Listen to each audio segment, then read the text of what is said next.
itu kami dari kelompok 5 yang beranggotakan 4 orang, bisa dilihat nama-nama anggotanya.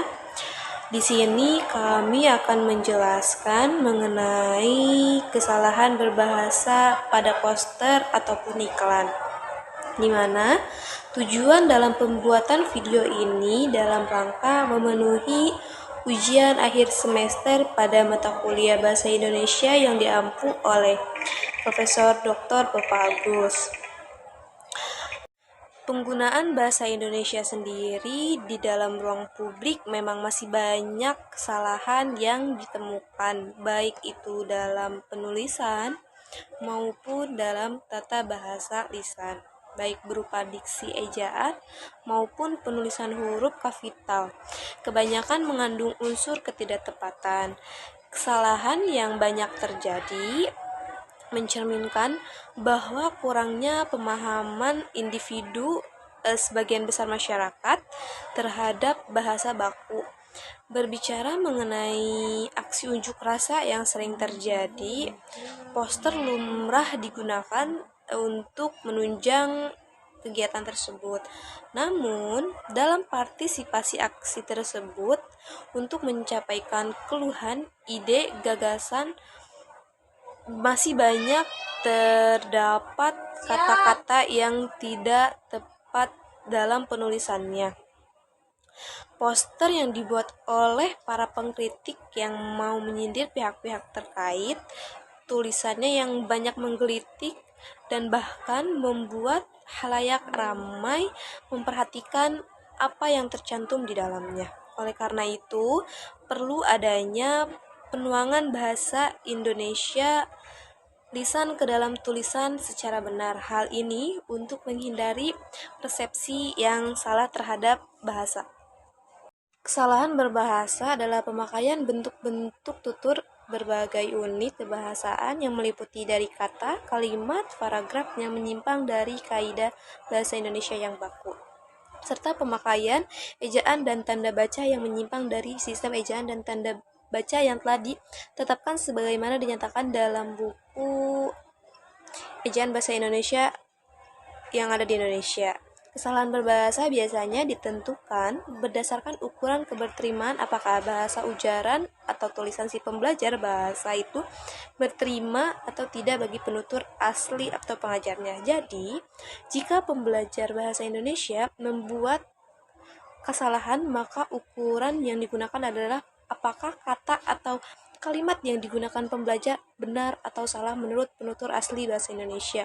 Jika kata atau kalimat yang digunakan pembelajar bahasa tadi salah, dikatakan pembelajar bahasa membuat sebuah kesalahan. Penyebab dari kesalahan berbahasa Indonesia sendiri disebabkan oleh beberapa hal, di antaranya pengertian kacau, interferensi, yang ketiga logika yang belum masuk, keempat analogi, dan kelima sembrono. Dan kurangnya juga pengetahuan dari masing-masing individu mengenai bahasa Indonesia yang benar dan salah. Untuk itu, kami sajikan beberapa kesalahan dan kata pembenaran yang terjadi di dalam beberapa poster atau iklan yang akan dijelaskan oleh teman-teman kelompok saya. Contoh yang pertama adalah dikontrakan dan yang salah dikontrakan. Kata di jika dipisah berarti sebagai kata depan, bukan sebagai awalan. Kata depan memiliki makna menunjukkan tempat, sedangkan kata kontrakan adalah kata dasar kontrak yang diberi akhirankan. Akhirankan yang dipakai sebagai imbuhan suatu kata tanpa awalan, maka kata yang berbentuk menjadi kata kerja imperatif. Untuk kata kerja perintah, kontrakan memiliki arti memerintah atau instruksi mengontrak. Sangat rancu jika diawali dengan kata depan di, karena kata depan selalu mengikuti kata benda, kata keterangan atau kata sifat, bukan kata kerja. Yang kedua sebagai contoh adalah berhenti. Yang benar adalah berhenti, tidak menggunakan spasi. Sesuai dengan Permendiknas nomor 46 tahun 2009 tentang ejaan bahasa Indonesia yang disempurnakan, bahwa tanda baca seru digunakan untuk mengakhiri ungkapan atau pernyataan yang berupa seruan atau perintah yang menggambarkan kesungguhan, ketidakpercayaan, atau emosi yang kuat. Kaidah penulisan tanda seru adalah tidak diberi spasi dengan kata sebelumnya. Yang ketiga ada RS titik kasih ibu. Yang benar adalah RS kasih ibu. Singkatan adalah bentuk singkat yang terdiri atas satu huruf atau lebih. Kaidah penulisan singkatan yang benar berupa nama resmi lembaga pemerintahan dan ketatanegaraan, badan atau organisasi, serta nama dokumen resmi yang terdiri atas gabungan huruf awal kata ditulis dengan huruf besar dan tidak diikuti dengan tanda titik. Contoh penulisan lain yang semacam dengan contoh tersebut, penulisan singkatan RS adalah penulisan singkatan berupa DPR, PT, KTP, WHO, dan juga PBB. Selanjutnya yang keempat adalah musola. Kata yang benar adalah musala. Sebagaimana dijelaskan dalam KBBI tahun 2008 nomor 942, yang artinya adalah tempat sholat. Berdasarkan etimologinya, kata musola sendiri berasal dari bahasa Arab, yaitu ar-musola, yang artinya tempat atau rumah kecil yang menyerupai masjid yang digunakan sebagai tempat mengaji dan sholat bagi umat Islam. Lalu untuk gambar selanjutnya terdapat sebuah papan iklan kantor akuntan publik. Di dalam papan iklan ini terdapat kesalahan dalam penulisannya, yaitu pada penulisan kalimat izin akuntan publik yang seharusnya menggunakan huruf Z, jadi izin akuntan publik. Mengapa demikian? Karena dalam penulisannya konsonan Z hanya ada pada posisi awal suku kata, misalnya izin, zaman, lezat, zakat, dan sebagainya. Dalam proses penyerapannya, kata-kata yang berkonsonan Z sudah banyak dari kata-kata tersebut yang lafal dan ejaannya disesuaikan dengan lafal dan ejaan bahasa Indonesia.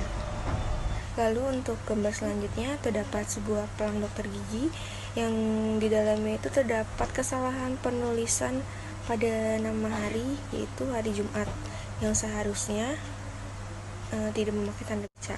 Mengapa demikian juga? Karena dalam penulisan ejaan bahasa Indonesia, khususnya penulisan tanda peningkat atau apostrof, digunakan sebagai tanda adanya penghilangan bagian kata. Oleh karena itu, penulisan kata Jumat di gambar ini tidak benar karena tidak ada bagian kata yang dihilangkan. Jadi, penulisan yang benar adalah Jumat, tidak memakai tanda baca. Lalu, untuk gambar selanjutnya terdapat sebuah spanduk yang bertuliskan terdepan, terpercaya, tumbuh bersama Anda. Di dalam kalimat ini terdapat sebuah kesalahan pada kata terpercaya yang seharusnya tidak menggunakan R, menjadi terpercaya. Mengapa? Karena bahwa imbuhan ter yang diikuti dengan kata suku pertamanya berakhiran R akan mengalami perubahan menjadi imbuhan te. Hal ini berarti penulisan terpercaya yang terdiri atas imbuhan ter dan kata dasar percaya adalah penulisan yang salah.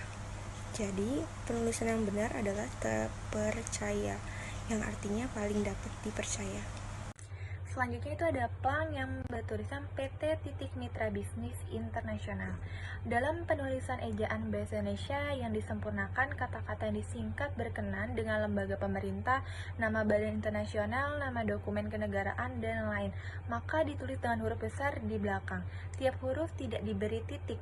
Hal ini juga selaras dengan kaidah penulisan tanda baca titik, bahwa tanda baca titik tidak digunakan pada singkatan yang terdiri atas huruf awal atau kata suku kata atau gabungan keduanya, atau yang terdapat di dalam akronim yang sudah lazim.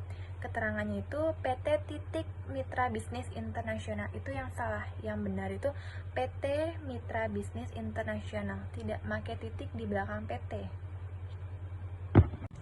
Selanjutnya ada spanduk yang bertulisan diskon 25% buku universitas, 20% novel.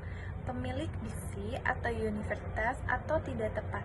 Kata universitas berarti perguruan tinggi yang terdiri atas sejumlah fakultas yang menyelenggarakan pendidikan ilmiah dan profesional dalam sejumlah disiplin ilmu tertentu.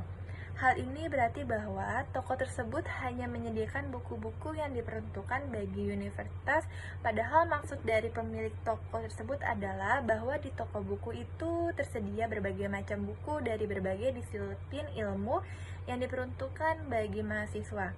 Selain itu, kaidah penulisan prestase dengan lambang adalah tidak menggunakan tanda spasi dengan angka sebelumnya. Jadi, keterangan yang salah, diskon 25% buku universitas, 20% novel. Maka tulisan yang benar adalah diskon 25% buku perguruan tinggi, 20%-nya novel. Dan yang terakhir itu ada spanduk di depan toko yang bertuliskan diukur dari manapun pasti tetap untuk D-nya kecil. Dalam bahasa Indonesia dikenal beberapa partikel, yaitu partikel lah, kah, tah, pun, dan per.